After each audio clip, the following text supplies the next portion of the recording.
গল্পের গ্রামোফোন চ্যানেলে আরো একবার আপনাদের সকলকে স্বাগত জানাচ্ছি।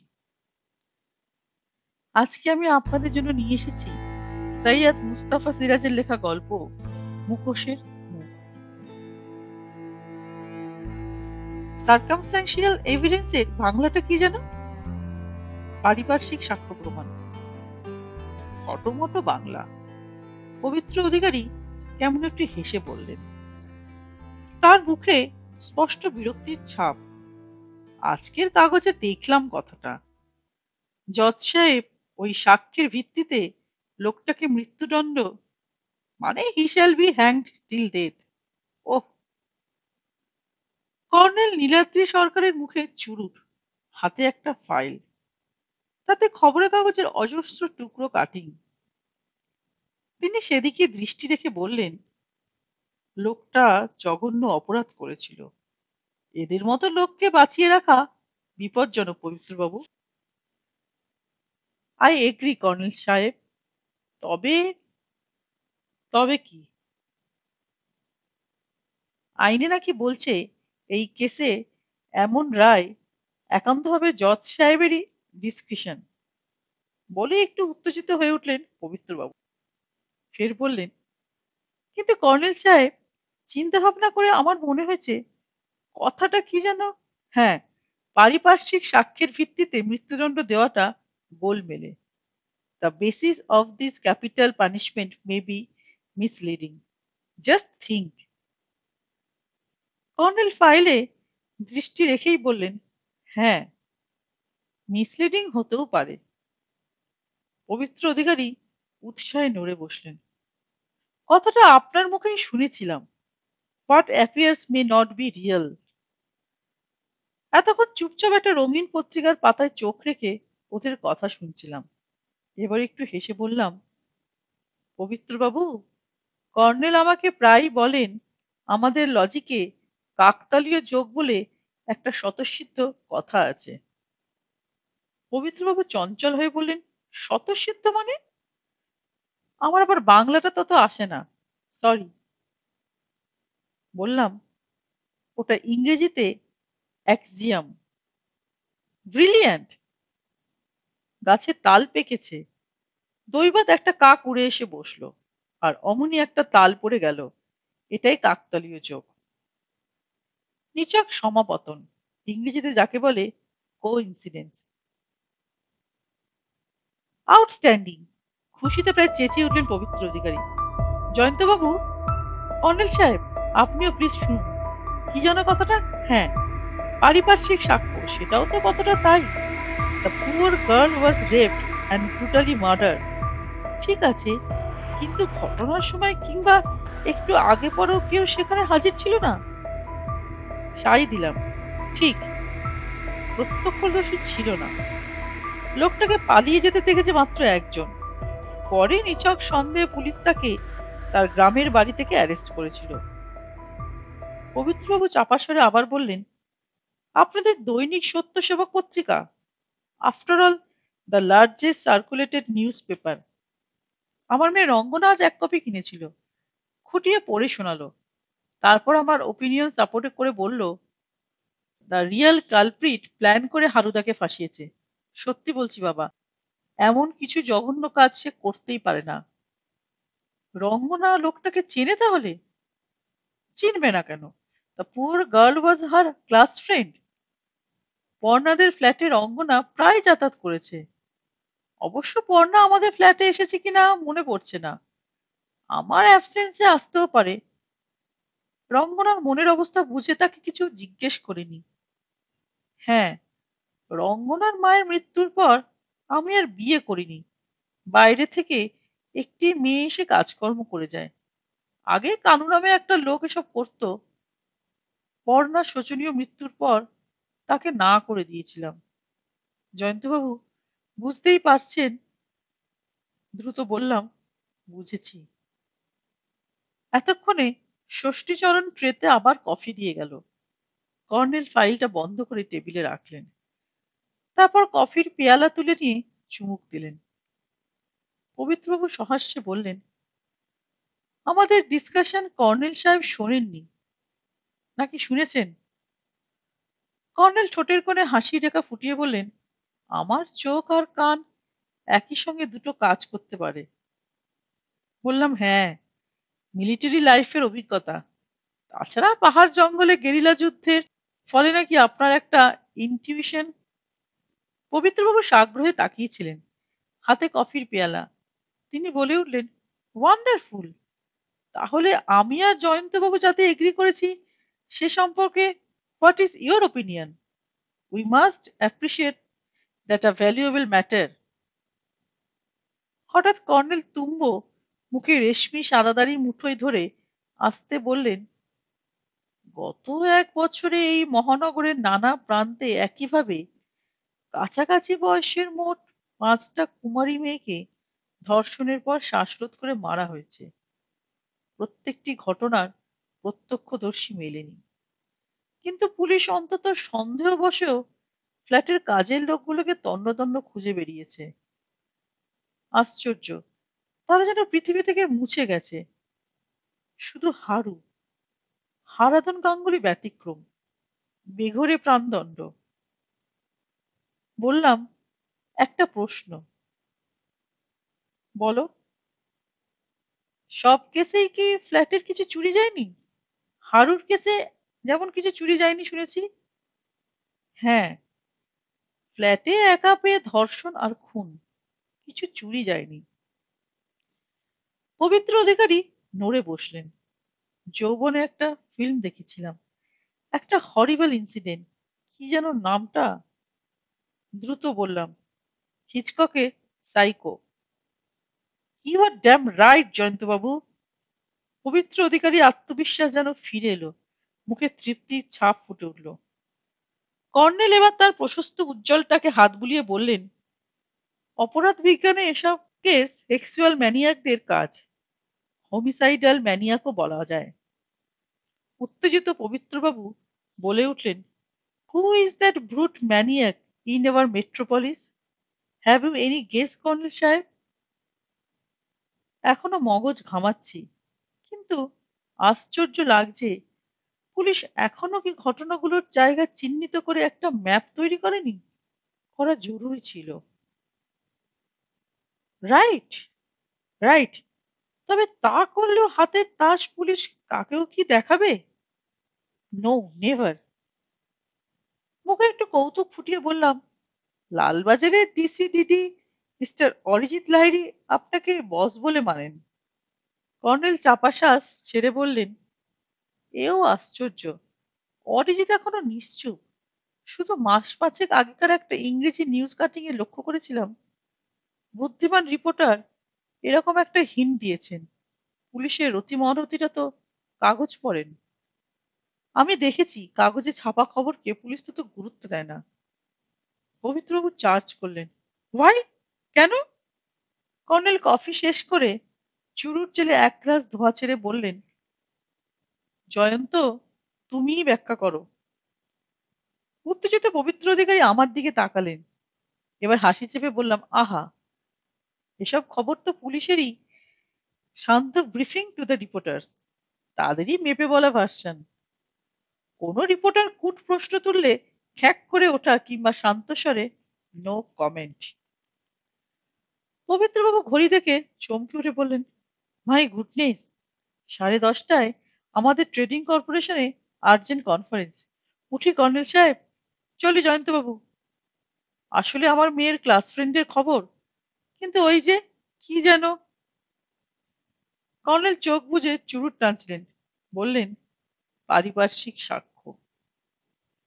উঠে দাঁড়ালেন পবিত্র অধিকারী, বললেন, এরকম সাক্ষ্যে দুম করে মৃত্যুদণ্ড? রঙ্গনাও প্রশ্ন তুলেছে, Haradhan Ganguly after all he is a Brahmin, এ তো ব্রহ্মহত্যা। তবে কর্নেল সাহেব, শুধু সেজন্য নয়। রঙ্গনা তার চেনা জানা গোবেচারা হারুর ফেসে যাওয়া পয়েন্ট বাই পয়েন্ট এক্সপ্লেন করছে, তাই আমি ছুটে এসেছিলাম আপনার সঙ্গে ডিসকাস করতে। I am sure that the Real culprit ধরা পড়েনি। কর্নেল সাহেব, হিউম্যান লাইফকে ম্যাথামেটিক্সের বেসিসে বিচার করা ঠিক নয়।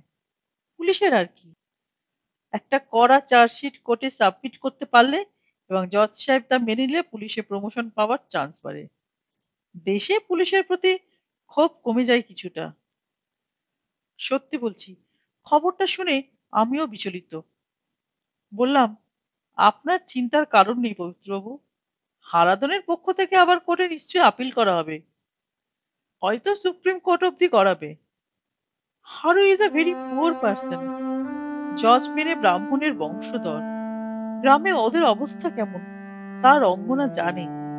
সে একটা প্রভাব শুনিয়েছে, বাংলায় বলা চলে, হাজারটা দোষী খালাস পাক, কিন্তু একজন নির্দোষেরও যেন শাস্তি না হয়। চলি জয়ন্তবাবু, কর্নেল সাহেব। কর্নেল ইজি চেয়ারে হেলান দিয়ে চোখ বুজে চুরুট টানছিলেন, শুধু বললেন, বাই বাই বাই বলে হাত নেড়ে একটা বাণিজ্যিক প্রতিষ্ঠানে এক্সিকিউটিভ অফিসার পবিত্র অধিকারী ড্রয়িং রুমের পর্দা তুলে সবেগে প্রস্থান করলেন। তারপর কর্নেল ধ্যানস্থ। আমি রঙিন পত্রিকার পাতায় সুন্দরীদের খুঁজছিলাম, তারা কেউ নেই, আছে ফুল আর প্রজাপতি। অগত্যা ফুলে ফুলে প্রজাপতিদের মধুপান দেখতে মন দিলাম। ছবি অনেক সময় নিষ্প্রাণ হয় না। সময়টা ছিল মার্চের মাঝামাঝি একটা কাজের দিন। মনে পড়ছে সেটা ছিল মঙ্গলবার। সোমবার সেশন জজ হারাধন গাঙ্গুলিকে মৃত্যুদণ্ড দিয়েছিলেন। পবিত্র অধিকারীর মতোই নেহাত পারিপার্শ্বিক সাক্ষ্যের ভিত্তিতে মৃত্যুদণ্ড মেনে নিতে পারেনি। তবে তদন্তকারী পুলিশ অফিসার এই কেসে মরিয়া হয়ে একটার পর একটা তাস সাজিয়ে চার্জশিট দাখিল করতেই পারেন। এই বিশ্বাসটা কর্নেলের অ্যাপার্টমেন্টে এসে দৃঢ় হয়েছিল, কারণ কর্নেলের ওই ফাইল। এর আগে ঠিক এমন জঘন্য কেসের সংখ্যা 5। এখন আমার বিস্ময়, 5টি পরিবারে একই লোক পরিচারকের ভূমিকা নিয়েছিল কিনা পুলিশ খতিয়ে দেখে চেহারার বর্ণনা নিয়েছিল। সেই বর্ণনার ভিত্তিতে পুলিশের চিত্রকর ছবি এঁকেছিল, কাগজে তার ছাপাও হয়েছিল। কর্নেলের কাছে শুনেছিল একই লোক 5 জন কুমারীকে ধর্ষণ করে মেরেছিল। পুলিশের ওপর সরকারের চাপ বেড়েছিল। অবশেষে পর্ণা রায়ের হত্যাকাণ্ডের পর হারাধনকে পুলিশ পাকড়াও করে তার গ্রামের বাড়ি থেকে। হারাধনের বক্তব্য ছিল, ঘটনার দিন ভোর 6টা নাগাদ সে বাড়ি আসে।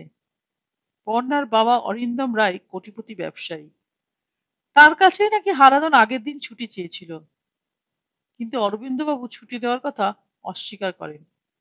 কিন্তু এও আশ্চর্য, কর্নেলের কাছেই শুনেছিলাম আগের কেসে 5টি পরিবারের লোকেরা কেউ বলেনি এই হারাধনই সেই লোক। পর্ণার কেসে চার্জশিটে অবশ্য হারাধনের ছদ্মবেশ ধরার দক্ষতা দেখানো হয়েছিল। এর ভিত্তিতে আপাতদৃষ্টে বিশ্বাসযোগ্য, কারণ ছোটবেলা থেকে হারাধন যাত্রা দলে অভিনয় করত। অরবিন্দবাবুর বাসস্থানের কাছে একটা ক্লাব আছে, সেখানে হারাধন থিয়েটারে অভিনয় করত। কিন্তু তদন্তের সময় ক্লাবের যুবকরা নাকি বলেছিল হারুর মেজাজ ছিল খারাপ, তুচ্ছ কারণে রেগে যেত, রাস্তায় কোনো সুন্দরী মেয়েকে দেখলে অশালীন রসিকতা করত। আর এইসব পয়েন্ট 25 বছর বয়সী হারু গাঙ্গুলির শারীরিক ক্ষমতা ছিল অসাধারণ।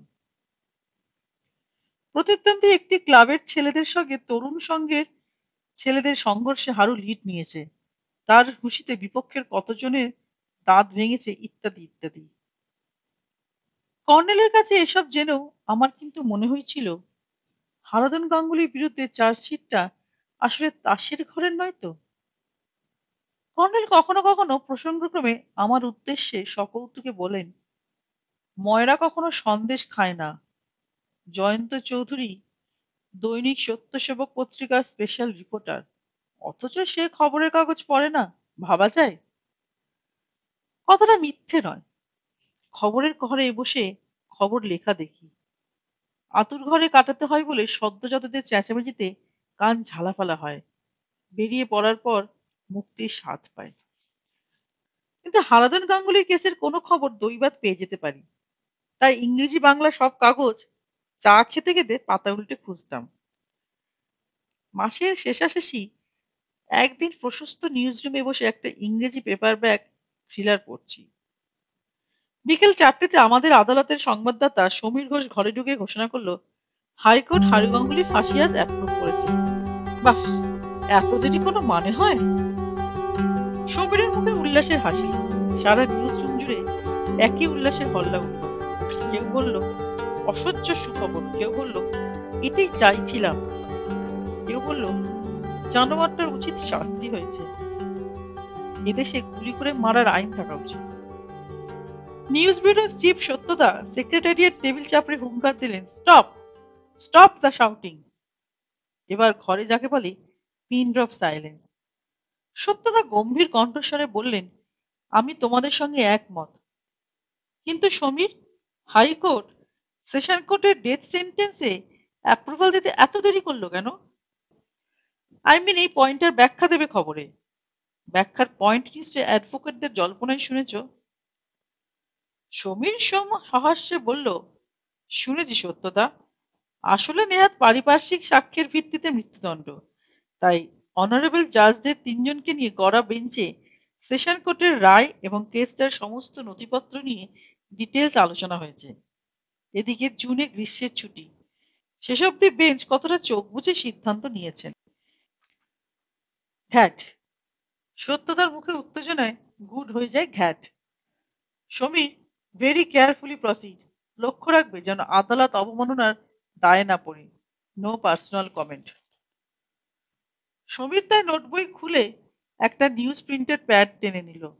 তারপর বেয়ারা হরিপদকে সবিনয় বলল, হরি, এক কাপ চা এনে দাও প্লিজ। হরিও হাসছিল। হারু গাঙ্গুলির ফাঁসি তাকে খুশি করেছিল। করবারই কথা। ওরকম শোচনীয় হত্যাকাণ্ডের ভিলেন থাকা সত্যি তো সমাজের পক্ষে বিপজ্জনক। সহসা চমকে উঠলাম। আমি কি মনে মনে ভিলেন শব্দটা বললাম? বইটা বুঝিয়ে রেখে ব্যাগে ভরে শব্দটা সেদিনই কার মুখে শুনেছিলাম মনে পড়ল না। কিন্তু শব্দটা তীক্ষ্ণ হয়ে মগজে বিঁধে আছে। সেটা কি কারো হিংস্র উচ্চারণে? বেরিয়ে পড়ার সুযোগ খুঁজছিলাম। সত্যতা চেয়ার ছেড়ে গিয়ে সমীরের কাঁধের কাছে উঁকি দিতেই সুযোগ পেলাম। ব্যাগটা কাঁধে নিয়ে চুপচাপ নিউজ রুম থেকে বেরিয়ে লিফটে উঠলাম। তারপর নিচে গিয়ে সোজা আমার ফিয়েট গাড়িতে বসলাম। তারপর শর্টকাটে এগিয়ে ইলিয়াড রোড এলাকায় কর্নেলের ডেরায় পৌঁছালাম। ড্রয়িং রুমে ঢুকতে কর্নেল বললেন, এসো জয়ন্ত। কিছুক্ষণ আগে লালবাজারে ডিটেকটিভ অফিসার নরেশ ধর টেলিফোনে আনন্দের খবর। হ্যাঁ, কথাটা তারই। তো খবরটা দিয়ে তিনি বললেন 6টা কেসের দায়। সোফায় ধপাস করে বসে তার কথার উপর বললাম, হাইকোর্ট হারাধনে ফাঁসির হুকুমে সাই দিয়েছে। হ্যাঁ, তবে নরেশবাবু বলছিলেন যুক্তিসঙ্গত কারণের ভিত্তিতে হারুকে আপিলের জন্য মাত্র 1 সপ্তাহ সময় দেওয়া হয়েছে। শ্বাস ছেড়ে বললাম, কেন যেন মনে হচ্ছে ভুল লোকে ফাঁসিতে ঝোলানো হবে। কর্নেল হাসলেন। বুঝতে পারছি, পবিত্রবাবু তোমার মগজে ঢুকে পড়েছেন। না, ওই পারিপার্শ্বিক সাক্ষ্য প্রমাণের ভিত্তিতে মৃত্যুদণ্ড যদিও মাননীয় সেশন জজের ডিসক্রিশন, তদন্তকারী পুলিশ অফিসারের চার্জশিট পিওর ম্যাথ যেন। কর্নেল, আপনাকে বলা হয়নি, চার্জশিটের একটা কপি আমাদের আদালতের সংবাদদাতা সমীর সোমের কাছে ছিল। আমি খুঁটিয়ে পড়েছি। আমিও একটা কপির তস্য কপি হস্তগত করেছি। তো ষষ্ঠীচরণ ট্রেতে 2 পেয়ালা কফি আর স্ন্যাক্স রেখে গেল। কর্নেল পেয়ালা তুলে নিয়ে চুমুক দিলেন। যাই হোক জয়ন্ত, তোমাকে বিপর্যস্ত দেখাচ্ছে। আগে কফি খেয়ে নার্ভ চাঙ্গা করো, তারপর বলছি। ষষ্ঠীর হস্তশিল্প বলা যায় তার তৈরি কফিকে। চুমুক দিতে সত্যি চাঙ্গা হয়ে উঠলাম। বললাম, বলুন এবার। হুম, চুরুট জেলে বলছি। অধীর হয়ে বললাম, গত 2.5 মাস আপনি ঘরে বসে মগজ না ঘামিয়ে সরেজমিন তদন্তে নামতে পারতেন। চুরুট ধরিয়ে একরাশ ধোঁয়া ছড়িয়ে কর্নেল বললেন, সরেজমিন তদন্তে নেমেছি জয়ন্ত। পবিত্রবাবুর মেয়ের অঙ্গনার ক্রমাগত ফোনে অতিষ্ঠ হয়ে আমি মাঝে মাঝে বাইরে পা বাড়িয়েছি। আমাকে সঙ্গী করেননি? করিনি। কারণ আমার কাজের কোনো নির্দিষ্ট রুটিন ছিল না, হঠাৎ হঠাৎ বেরোতে হয়েছে, বলে কর্নেল নিঃশব্দে হেসে চোখে কৌতুকের ঝিলিক তুললেন। সঙ্গী নিইনি, কিন্তু প্রতিবার একজন সুন্দরী সঙ্গী পেয়েছি। এখন আমার অভিজ্ঞতা বলছে অপরাধের তদন্তে সঙ্গীর চেয়ে সঙ্গিনী দুর্লভ কিছু সুযোগ সুবিধা দেয়। একটু হেসে বললাম, রঙ্গনা আপনার সঙ্গিনী ছিল? ছিল, তার বাবার মতামতের ভিত্তি চুক্তি। কিন্তু রঙ্গনা তার বন্ধু হতভাগিনী পর্ণার চেয়ে হারু গাঙ্গুলির বেশি ভক্ত ছিল। তার হারুদা তাদের দুজনকে অদ্ভুত সব গল্প শোনাতো। তাদের গ্রাম 10 ঘরার পাশে ঝিল, তার ধারে শ্মশান আছে, সেই শ্মশানে মরা খেকো পিশাচের গল্প। রঙ্গনা আমাকে বলেছিল গল্পগুলো পড়নার চেয়ে সে বেশি এনজয় করত। আর পর্ণা ছিল একটু অন্তর্মুখী মেয়ে, তবু সে কখনো কখনো বলতো, তোমাদের গ্রামে একদিন ভূত দেখাতে নিয়ে যাবে হারুদা? হারু গাঙ্গুলি হাসতে হাসতে বলতো, ভূত তো দিনে দেখা দেয় না, রাত্রে তোমাদের কেমন করে নিয়ে যাব? সাহেব ম্যাডাম কি যেতে দেবেন? ওদিকে রাত্রে 10 ঘরাতে প্রচন্ড মশার কামড়, এখনো ইলেকট্রিসিটি যায়নি, যাবে বলেও মনে হয় না, একেবারে অজপাড়াগা। রাত্রে ঝিলের দিকে শেয়াল আর পেঁচার ডাক। জয়ন্ত হারু গাঙ্গুলির শেয়াল আর পেঁচার ডাক শোনাতো, সে নাকি হরবোলাও ছিল। রঙ্গনার ভার্সন। রঙ্গনার ভার্সন আবার কার? এখানে বিশেষ একটা কথা আছে। রঙ্গনা আমাকে বলেছিল মেয়েরা পুরুষদের কুদৃষ্টি টের পায়। তার হারুদার চোখে কখনো তেমন কিছু দেখেনি রঙ্গনা। স্কুল ফাইনালে পাশ করতে পারেনি হারু গাঙ্গুলি, হন্যে হয়ে চাকরি করছিল। পর্ণাদের ফ্ল্যাটে কোন সূত্রে চাকরি পেয়েছিল সে? চার্জশিটের কপি খুঁটিয়ে পড়নি দেখছি, ওতে কি আছে? প্রধান সাক্ষীর নাম আছে ভানু শর্মা, তার মামার বাড়ি 10 ঘরা। ভানু পর্ণাদের পাড়ায় এক দুর্ধর্ষ রাজনৈতিক নেতার বডিগার্ড। দৈবাত হারু গাঙ্গুলির সঙ্গে তার দেখা হয়ে যায়। রাই সাহেবের একজন কাজের লোকের দরকার ছিল। কোন পাড়া যেন?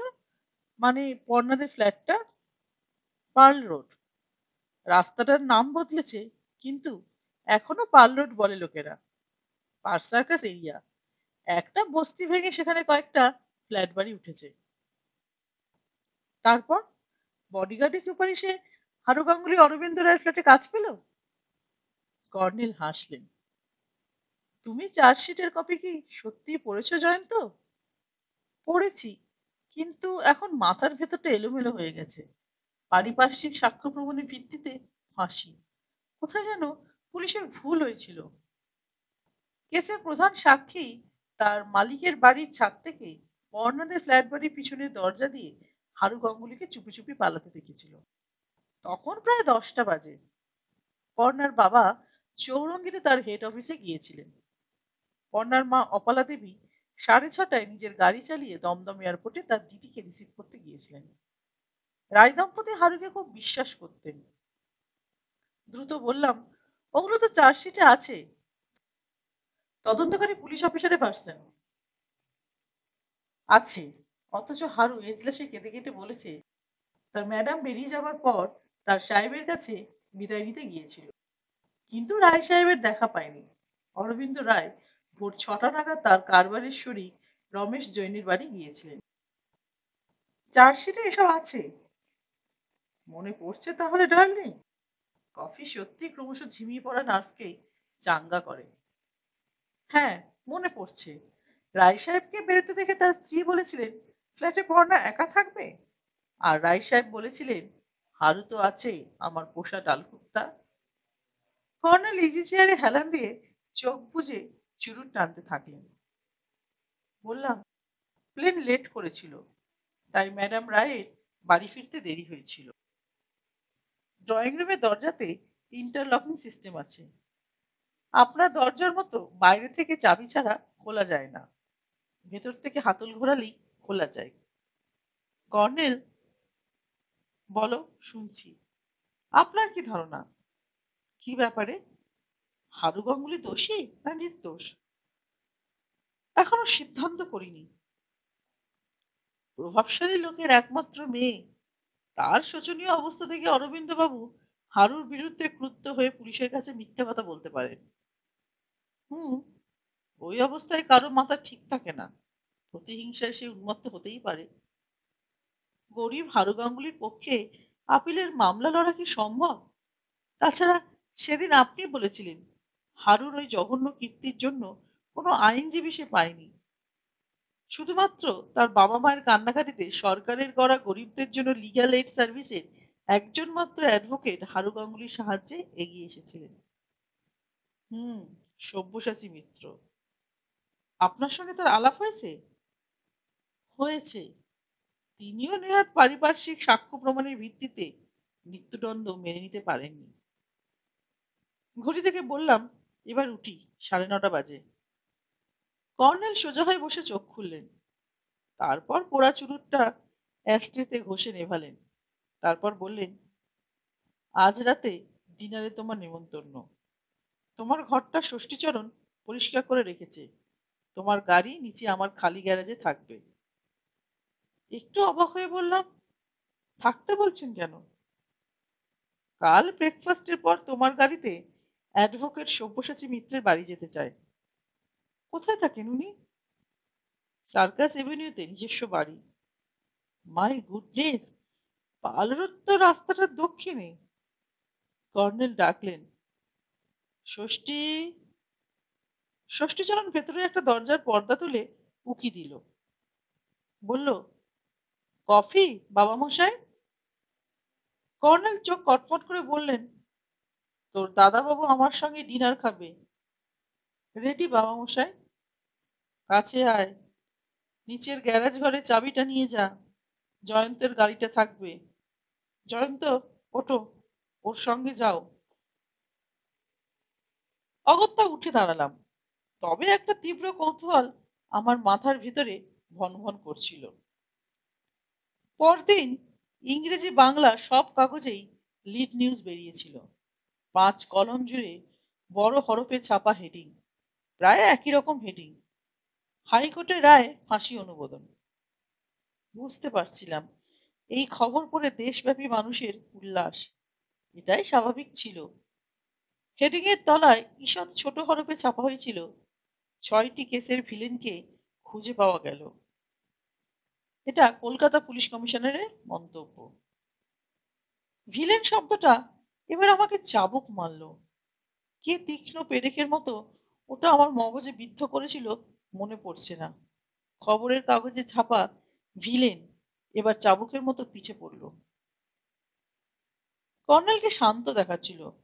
9টা নাগাদ ব্রেকফাস্ট সেরে দুজনে বেরিয়ে পড়েছিলাম। কর্নেল খবরের ব্যাপারে আমাকে মুখ খুলতে দেননি। তারপর গাড়ি বাঁক নিতেই মনে পড়ে গেল, অফিসে যাওয়ার পথে একটা রাজনৈতিক জনসভায় এক বক্তার মুখে ভিলেন শব্দটা মাইক্রোফোনে শুনেছিলাম। বক্তা একজন বেঁটেখাটো মানুষ, চেহারাটাও আবছা মনে পড়ছিল। ভাবে ভাবে কোনো শক্তিমান নেতার আদল। কর্নেলকে কথাটা বলতে ভরসা পেলাম না। মুখ খুললেই আমাকে থামিয়ে দেবেন হয়তো। কিন্তু অদ্ভুত ব্যাপার, জনসভা করে সেই নেতা নারী ধর্ষণ আর হত্যাকাণ্ডের পরিপ্রেক্ষিতে ভিলেন দমনে অকর্মণ্য সরকার এবং পুলিশের বিরুদ্ধে গর্জন করেছিলেন। মিনিট 15-র মধ্যেই সার্কাস এভিনিউ পৌঁছে কর্নেলের নির্দেশে বাঁ দিকের ফুটপাত ঘেঁষে গাড়ি দাঁড় করালাম। একটা বাড়ির গেটের গড়াত দিয়ে দেখা যাচ্ছিল একজন বলিষ্ঠ চেহারার মধ্যবয়সী ভদ্রলোক প্যান্ট আর স্পোর্টিং গেঞ্জি পরে লনে পায়চারি করছিলেন। আমার গাড়ি হর্নের শব্দ তিনি শুনতে পাননি। না পাওয়ারই কথা, রাস্তায় কত গাড়ি যাতায়াত করছে, অকারণ হর্ন দিচ্ছে। কর্নেল গেটের সামনে যেতেই ভদ্রলোক হন্তদন্ত এগিয়ে এসে গেট ফাঁক করে বললেন, আসুন, আসুন কর্নেল সাহেব। আপনার প্রতীক্ষায় অস্থির ছিলাম। আজ আমার হাতে কোনো কেস নেই, তাই কোর্টে যাচ্ছি না। কর্নেল লনে হাঁটতে হাঁটতে বললেন, আমার এই তরুণ সঙ্গী জয়ন্ত চৌধুরী, প্রখ্যাত সাংবাদিক। সব্যসাচী মিত্র একবার ঘুরে হাসি মুখে বললেন, I know him by his name. নমস্কার জয়ন্তবাবু। নিচের তলায় তার অফিস। তিনি দোতলায় তার ড্রয়িং রুমে আমাদের নিয়ে গেলেন। একটি কাজের মেয়েকে কফি আনতে বললেন। সুসজ্জিত ঘর, তিনটে র্যাক ভর্তি বই।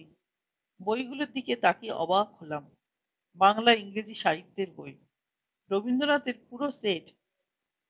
বাহ, হারু গাঙ্গুলিকে আইনি সাহায্যের পরিপ্রেক্ষিত তাহলে আবিষ্কার করা গেল।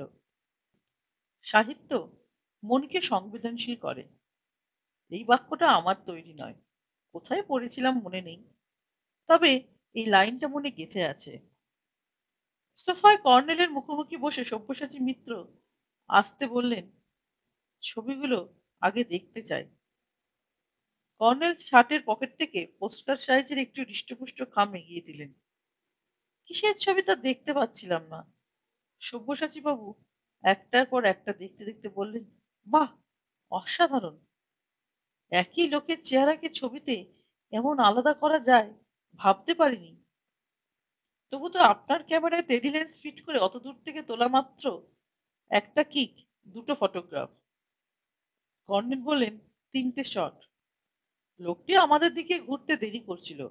এবার আপনার কাজের কথা বলুন। সব্যসাচী মিত্র একটু হাসলেন। কফি আসুক। একটু পরে সেই মেয়েটি সুদৃশ্য ট্রেতে 3 পেয়ালা কফি রেখে গেল। ঘরে গুমোট স্তব্ধতার মধ্যে আমাদের কফি পান শেষ হলো। কর্নেল চুরুট ধরালেন। সব্যসাচী বাবু হাত বাড়িয়ে পাশের একটা বিদেশি সিগারেট প্যাকেট বার করলেন। তারপর আমার দিকে সেটা এগিয়ে দিয়ে মৃদু হেসে বললেন, চলবে? বললাম, থ্যাঙ্কস, ছেড়ে দিয়েছি। কর্নেল সাহেবের মতো স্মোকারের সান্নিধ্যেও সিগারেট ত্যাগ আপনার মানসিক শক্তির পরিচয়। কর্নেল কোনো মন্তব্য করলেন না। একটু পরে তিনি বললেন, নাও প্লিজ প্রসিড মিস্টার মিত্র। সব্যসাচী মিত্র সিগারেটের ধোঁয়া ছেড়ে মৃদুস্বরে বললেন, গত রাত্রে অরবিন্দ রায়ের ফ্ল্যাট থেকে আমাকে অবাক করে এক মহিলা ফোন করেছিলেন। তিনি যে মিসেস রায় নন একটু জানিয়ে প্রথম ঝাঁঝালো কণ্ঠস্বরে বললেন, একজন নরপিশাচকে আপনি বাঁচাতে গিয়েছিলেন, পারলেন কি? তার ফাঁসি আটকানো যাবে না। কিন্তু রায় সাহেবের একটা খুব দামি রিস্টওয়াচ ছিল, সেটার কথা উনি ভুলে গিয়েছিলেন। হঠাৎ মনে পড়ে ঘড়িটা খোঁজাখুঁজি করলেন, পেলেন না। ওটার সঙ্গে তার কি একটা স্মৃতি জড়িয়ে আছে। তো ওটা যে আপনার ক্লায়েন্টই চুরি করে নিয়ে পালিয়েছিল, এতে ভুল নেই। তাই বাধ্য হয়ে আপনাকে অনুরোধ করছি, আপনার মক্কেলকে বলুন ফাঁসি ঘাটে ঝোলার আগে সে যদি ওই লুকোনো জায়গা থেকে কারো সাহায্যে ফেরত দেয়, আমাদের পক্ষ থেকে আপনার প্রতি ক্ষোভ থাকবে না, বরং মৃত্যুর আগে নরপিশাচটারও কিছু পুণ্য হবে।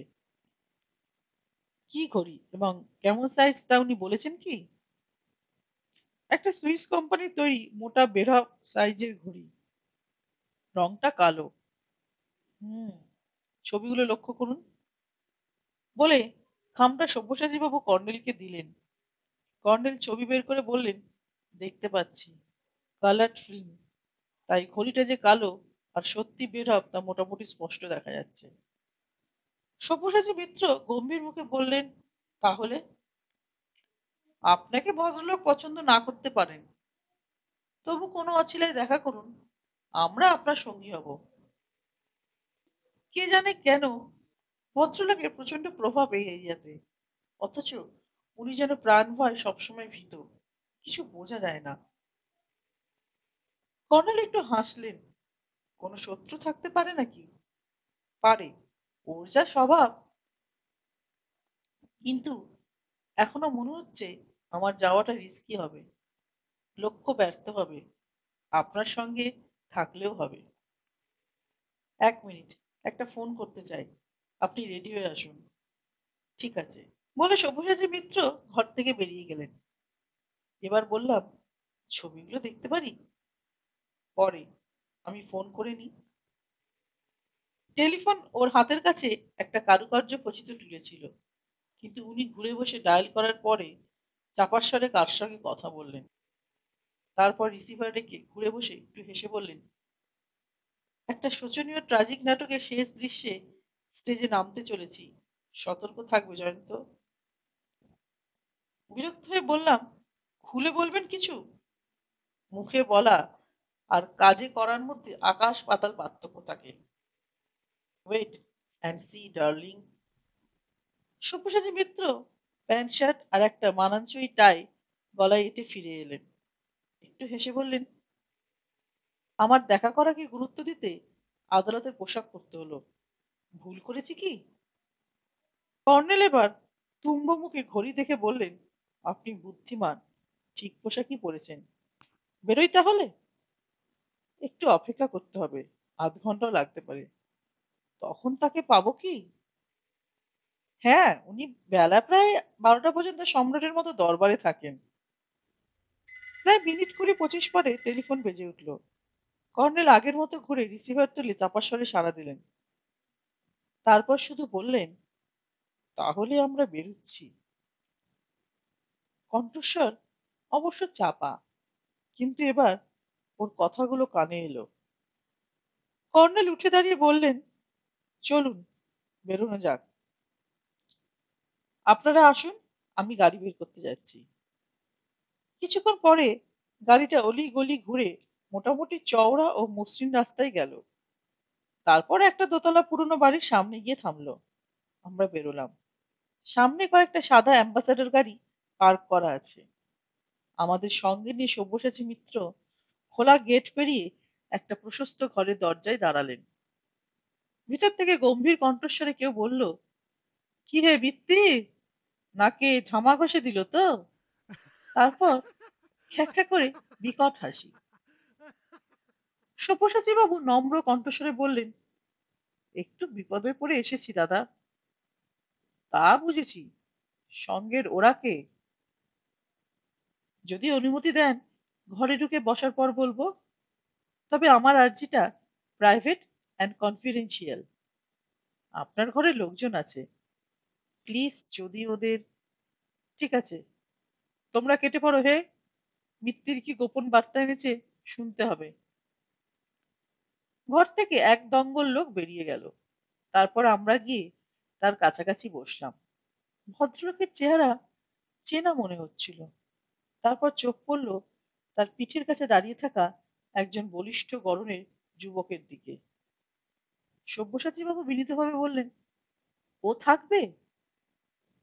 থাকবে। সবাইকে যেতে বলতে পারি, একে পারি না। Do you understand Mittir? Colonel নিষ্পলক চোখে যুবকটিকে দেখছিলেন। সহাস্যে বলে উঠলেন, বাহ, তোমার রিস্ট ওয়াচটা তো অসাধারণ। বিদেশি দামি ঘড়ি মনে হচ্ছে। অবশ্য ইমিটেশন, মানে নকলও হতে পারে। হংকং থেকে? ভদ্রলোক ভুরু কুঁচকে বললেন, ঘড়ির কথা ছাড়ুন, কেন এসেছেন তাই বলুন। মিত্তির, এরা কারা? কর্নেল বললেন, আপনার বডিগার্ডের রুচি আছে কিন্তু। যুবকটি ক্রুদ্ধ দৃষ্টিতে কর্নেলের দিকে তাকিয়েছিল। বিকৃত মুখে বলল, বুড়ো হয়েছেন, বুদ্ধিশুদ্ধি পাখিনি। অন্য কেউ হলে এতক্ষণে টুপি ফুরে ঘিলু বের করে দিতাম। আমাকে অবাক করে কর্নেল তার প্রসিদ্ধ অট্টহাসি হেসে উঠলেন। তারপরই লালবাজারের ডিটেকটিভ অফিসার নরেশ ধর সদল বলে ঘরে ঢুকলেন, তার হাতে রিভলভার।